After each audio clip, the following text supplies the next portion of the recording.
messieurs les pompiers, professionnels ou volontaires, mesdames, messieurs les anciens combattants et les représentants des associations patriotiques, mesdames, messieurs, chères Libériennes, chers Libériens, citoyennes et citoyens. Le 14 juillet 1789, le peuple parisien, nourri et inspiré par la philosophie des Lumières, se soulevait contre la monarchie absolue qui l'opprimait.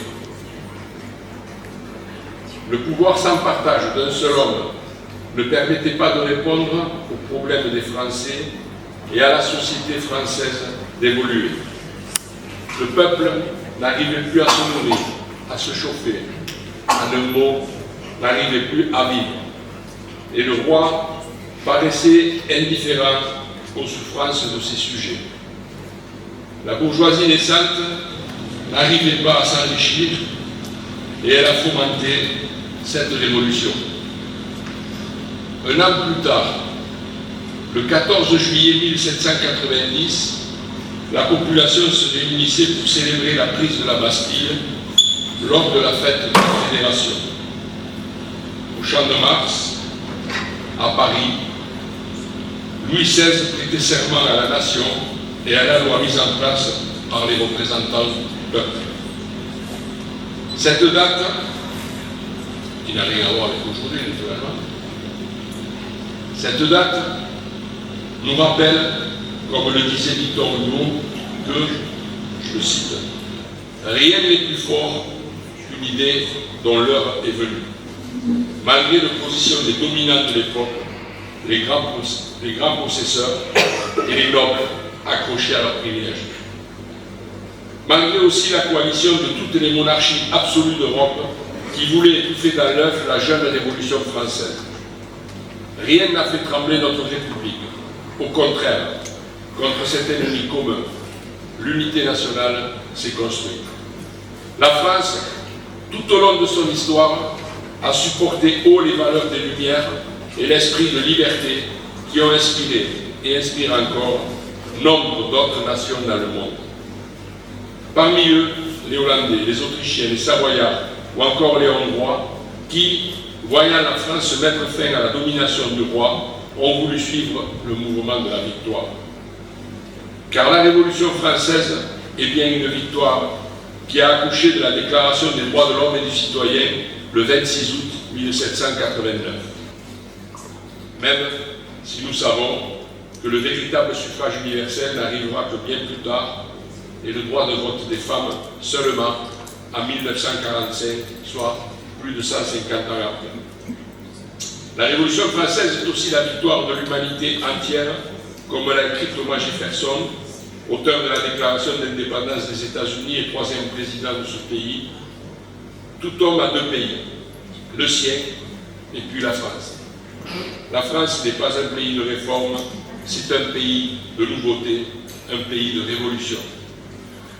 Voilà ce qu'est l'âme de la France et ce qu'elle inspire aux yeux des autres.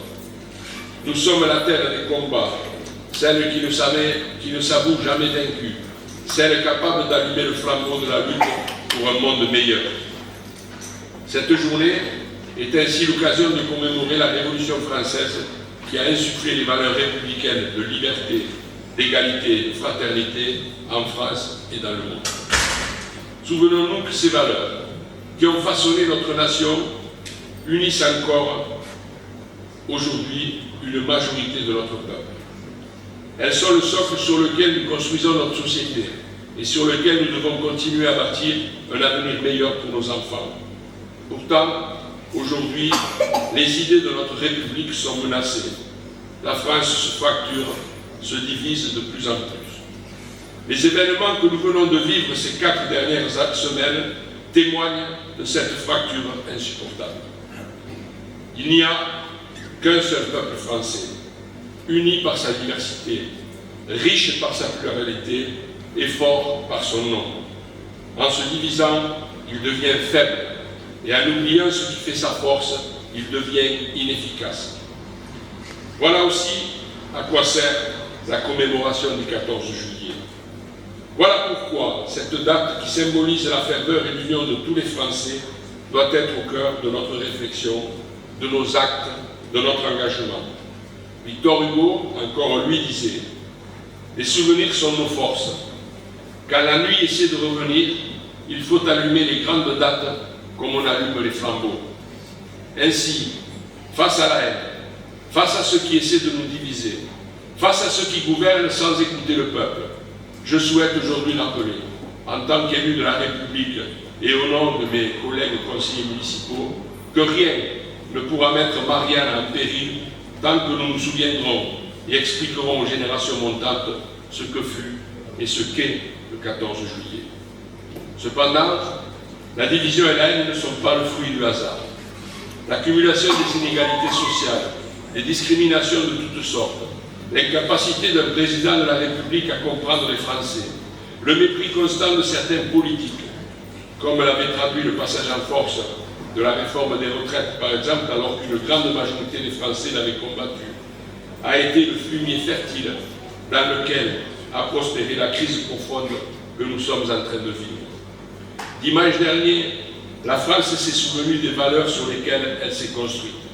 Elle a fait le choix de placer en tête un front dont la philosophie descend tout droit des Lumières, de la Révolution française, de la Commune de Paris, du Front populaire, du Conseil national de la résistance et de mai 1968. La hausse du pouvoir d'achat, le retour à une retraite humaine, une santé et une protection sociale digne de ce nom sont des objectifs qui permettront réellement de changer la vie des Français dans l'esprit qui animait les sans-culottes de 1789. Méfions-nous de ceux qui nous promettent la lune et ne sont les héritiers d'aucune de ces grandes dates, d'aucune grande réforme, d'aucun des grands personnages qui ont fait la grande histoire de France. Méfions-nous de ceux qui stigmatisent les étrangers qui souvent ont contribué à sauver la France jusqu'à donner leur vie pour elle dans des moments terribles de notre histoire. Méfions-nous de ceux qui se sont tus à l'Assemblée nationale et dans la rue quand il fallait augmenter les salaires, les retraites, bloquer les prix du gaz et de l'électricité, dire non à cette réforme des retraites. Ils n'étaient pas là. En ce 14 juillet, je vous invite plus que jamais à combattre les divisions de notre peuple, dont l'unité a toujours fait la force. Ne tombons pas dans l'invective gratuite, dans la haine. Nous devons travailler non pas pour les intérêts de quelques-uns, notamment des plus riches, mais bien pour l'ensemble des Français. À Elne, avec l'équipe municipale, nous travaillons chaque jour à améliorer la vie des Illibériennes et des Illibériens, toujours avec des logiques de liberté, d'égalité et de fraternité héritées de la Révolution française. Un des meilleurs exemples que je pourrais prendre est la création du Centre municipal de santé, qui ouvre le droit à la santé pour tous, dont beaucoup d'Illibériens étaient privés et sont encore d'ailleurs. Je pourrais aussi évoquer nos politiques pour favoriser le vivre ensemble. Aujourd'hui, nous célébrons donc la République avec un épisode électoral qui sonne sans doute le glas de la Ve République, dont les récents événements montrent les limites.